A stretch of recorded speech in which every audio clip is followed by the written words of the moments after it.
Hello, this is Amin, and you are watching session 41 of ASP.NET 5 or ASP.NET Core MVC tutorial. Since this session, we start developing our view with Tag Helper. In the previous sessions, we talked about HTML Helper, and from this session, we introduce some useful Tag Helper that you can create your view with Tag Helpers. And in this session, we introduce anchor elements and we discuss how you can use Tag Helper in anchor element. Tag Helpers is a server-side component. It means the Tag Helpers processed in server side and then create a HTML tag.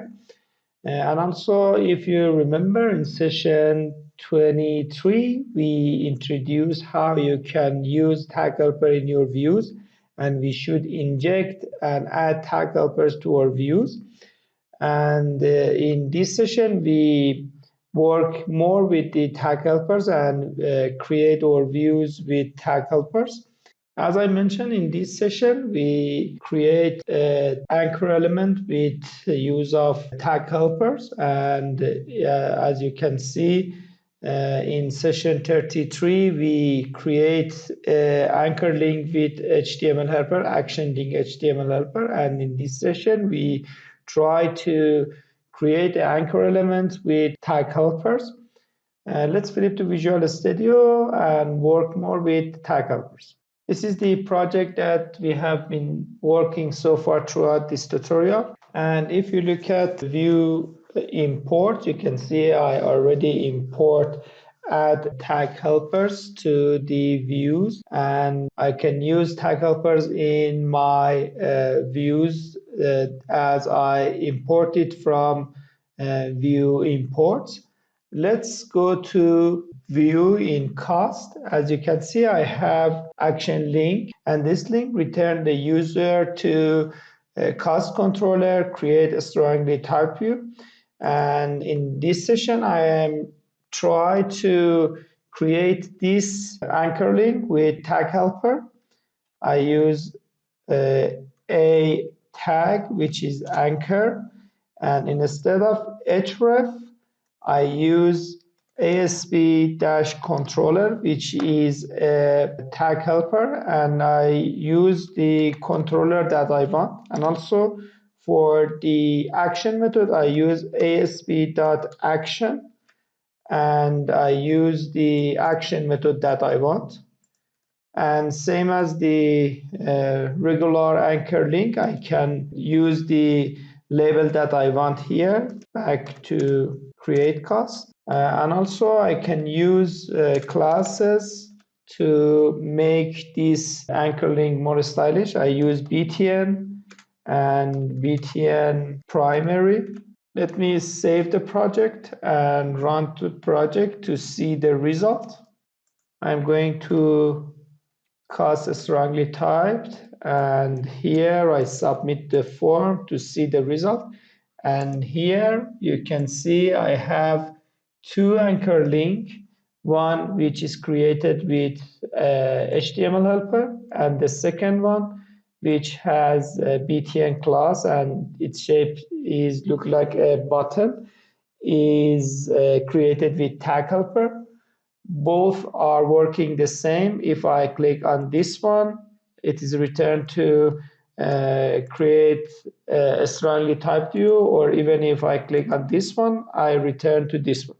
And also you can add ID to your anchor link. Let's back to Visual Studio to introduce more feature of anchor link with tag helper. Let me go to list, and you can see I have a partial view, which its name is cost list partial view.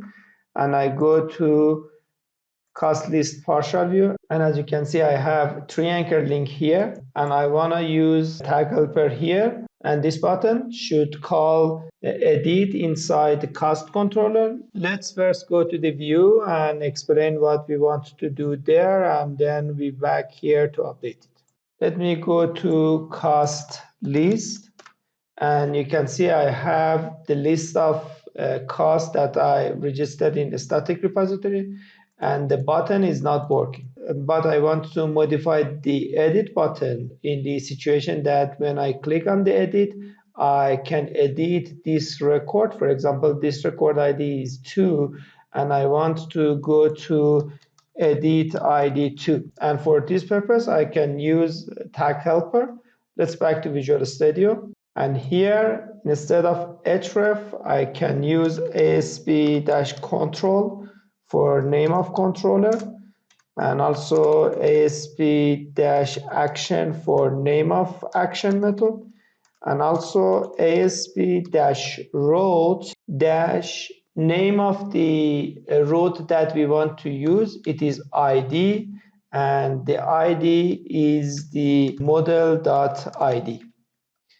Because the ID of this record is stored in the model, and model.id return the ID of record that I want to edit. Let's save it and refresh the page and see the result. Again, I go to cost list, and here, as you can see, and if I move to each button, I can see the URL that I will route if I click on that button, and its ID is changed based on the row that I have the button. And if I click on this button, I will route to edit ID 3. And if I click on this one, I will route to edit ID 2. This is the way that we can create or anchor link with tag helper. And maybe you ask yourself why we should use tag helper instead of using a static address. Let me explain it in the project. For example, if I want to use an anchor link with a static path and with relative address here, I again use anchor link, and I use edit with capital as a label, and I use these classes for making the anchor link more stylish. But instead of tag helper, this time I use href, and I use cost edit, and again model.id.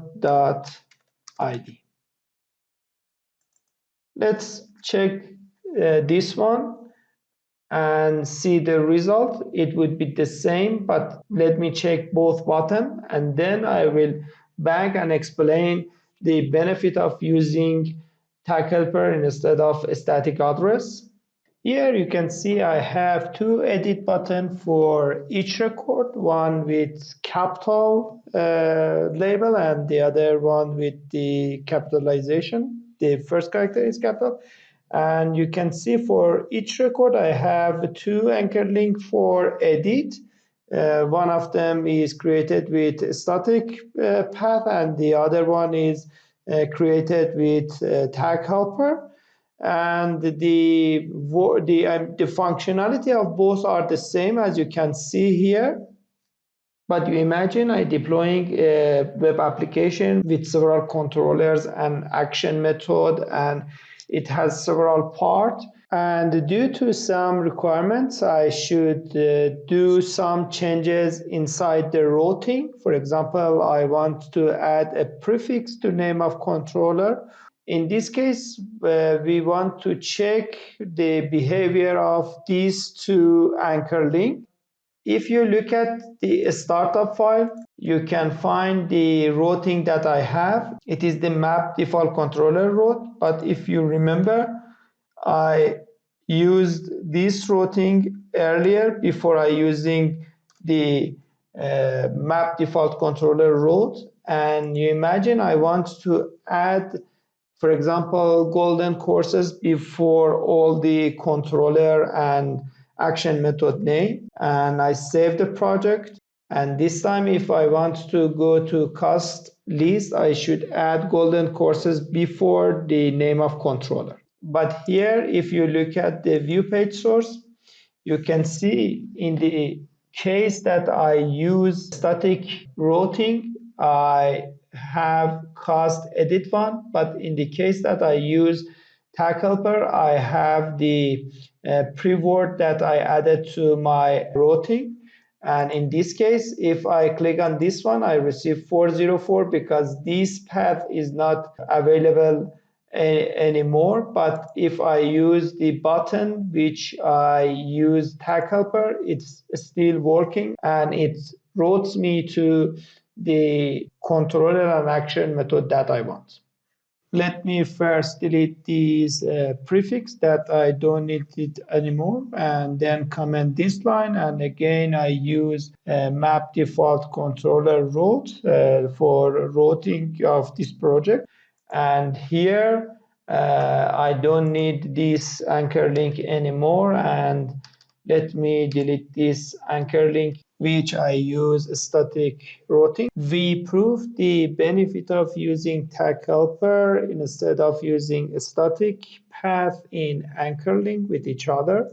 In this situation that we use the default routing and we haven't changed the routing, both situations are working well. In the case that I use static path and also I use tag helper, but when I change the routing and add a prefix, we realize that the anchor link that I use, tag helper, is automatically add the prefix, but the case that I use static path, I receive 404 because it's not automatically adding the prefix to the routing, and that's why I receive 404 error. Thank you for watching this session. Don't forget to subscribe our YouTube channel and also share your idea with us through the comment, and also follow us on our social media. Also, the source code of this session is available on our GitHub. Link of our GitHub is available in our website and also in description of this video. Once more, thank you for being with us.